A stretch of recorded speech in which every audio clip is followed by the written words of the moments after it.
Shalom saudaraku yang dikasihi Tuhan Yesus Kristus. Selamat pagi, salam sejahtera untuk kita semuanya. Selamat datang kembali di Renungan Rohani pagi hari ini. Semoga saudara yang terkasih dalam keadaan sehat selalu. Kiranya damai dan sukacita Roh Kudus melimpah di dalam hati dan pikiran saudara saat ini. Sebelum kita mulai renungan pagi ini, marilah kita bersama-sama berdoa. Tuhan Yesus, terima kasih sudah membangunkanku pagi hari ini. Terima kasih atas penyertaan dan perlindungan Tuhan. Semua karena karunia Tuhan aku dapat bangun dengan pagi hari ini. Aku menyerahkan seluruh aktivitasku hari ini ke dalam kuasa tangan Tuhan. Jauhkanku dari yang jahat, ya Tuhan. Tuhan Yesus, tolong lindungi dan berkati aktivitasku hari ini. Tolong berkati juga keluarga dan teman-temanku, Bapa Surgawi, oleh karya Roh Kudus. Tolonglah aku untuk menjauhi segala sesuatu yang melukai hati-Mu.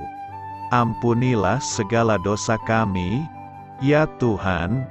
Dalam nama Tuhan Yesus, aku sudah berdoa. Amin. Sahabat saudara rohani, pembacaan ayat emas Alkitab renungan kita hari ini terambil dari Matius 5 ayat 13 sampai dengan ayat 16. Kamu adalah garam dunia. Jika garam itu menjadi tawar, dengan apakah ia diasinkan?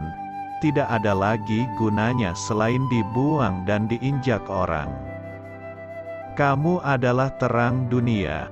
Kota yang terletak di atas gunung tidak mungkin tersembunyi. Lagi pula orang tidak menyalakan pelita lalu meletakkannya di bawah gantang, melainkan di atas kaki dian sehingga menerangi semua orang di dalam rumah itu.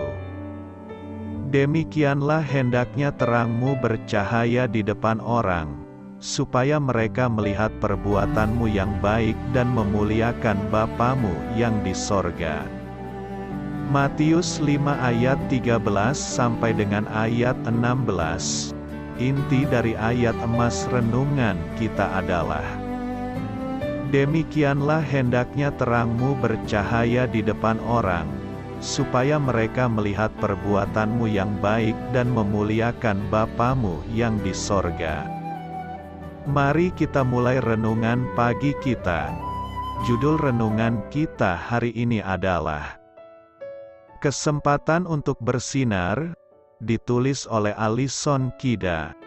Pada bulan Maret tahun 2020, ketika mengajak anjingnya berjalan-jalan di Central Park, New York, Whitney, seorang pensiunan pakar keuangan, melihat truk, tumpukan terpal, dan tenda-tenda putih yang dibubuhi tanda salib dan nama sebuah organisasi amal yang belum pernah didengarnya. Ketika ia tahu bahwa mereka sedang membangun rumah sakit darurat untuk penduduk New York yang terkena COVID-19, ia bertanya apakah ia boleh membantu. Selama berminggu-minggu, meski berbeda aliran keyakinan dan politik, ia dan keluarganya membantu semampu mereka. Whitney berkata, semua orang yang saya temui sangat baik. Ia juga kagum saat mengetahui bahwa setiap orang di sana melayani dengan sukarela untuk menolong kota kami saat kami sangat membutuhkannya. Dalam upaya menjawab kebutuhan yang sangat besar di tengah dampak pandemi COVID-19, pihak-pihak yang nyaris tak pernah melayani bersama ternyata dapat bekerja sama, dan umat Tuhan pun diberi kesempatan baru untuk membagikan terang Kristus kepada orang lain. Dalam khotbah di bukit, Yesus mengajar para pengikutnya, "Hendaknya terangmu bercahaya di depan orang, supaya mereka melihat perbuatanmu yang baik," tertulis di dalam Matius 5 ayat 16. Kita memancarkan terang Kristus dengan membiarkan Roh Kudus membimbing kita dalam perkataan dan perbuatan yang penuh kasih, kelembutan, dan kebaikan. Dapat kita lihat di dalam kitab Galatia 5 ayat 22 sampai dengan ayat 23.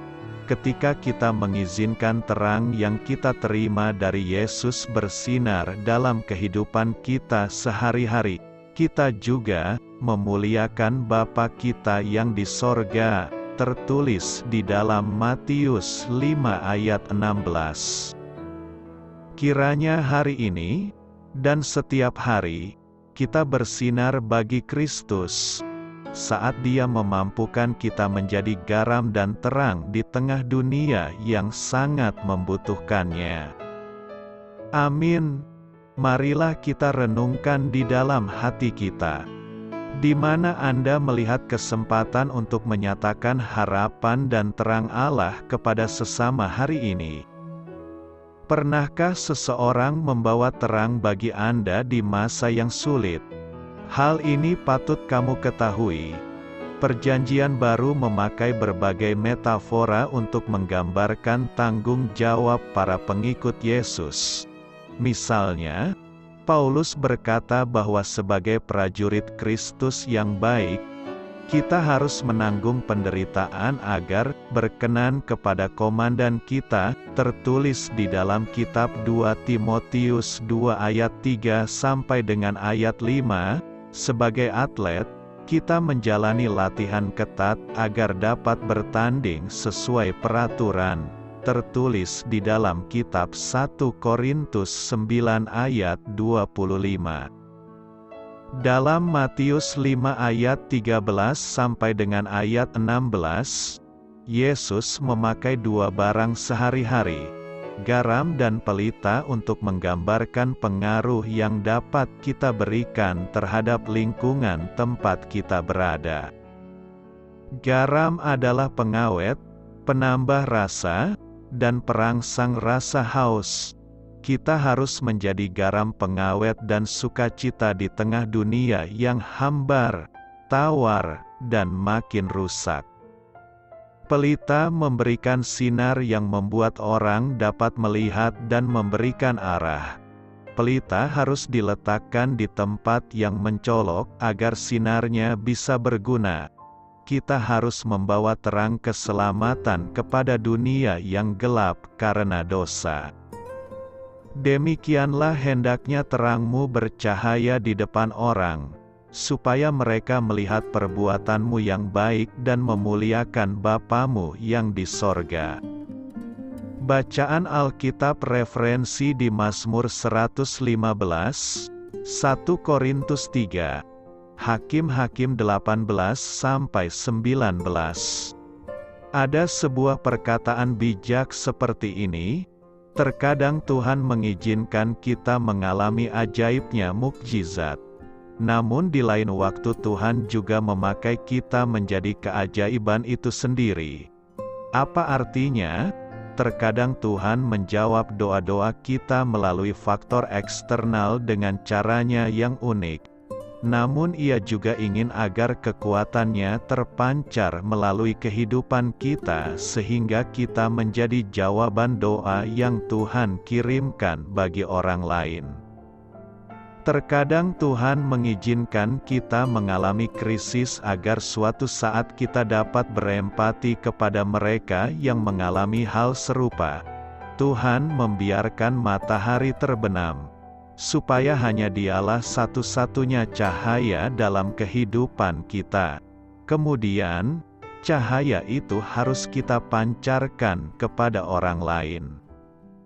Seperti yang Yesus katakan, terang itu harus dipancarkan dalam bentuk perbuatan, bukan sekedar perkataan saja, bukan hanya simpati, tapi berempati dan menjadi jawaban bagi mereka yang membutuhkan. Ingatlah bahwa krisis adalah sebuah peluang yang besar bagi seseorang untuk menyaksikan kemuliaan dan kebaikan Tuhan, dan kehormatan yang tertinggi Ia berikan kepada orang yang menjadi perpanjangan tangannya dan jadi jawaban doa orang lain. Amin.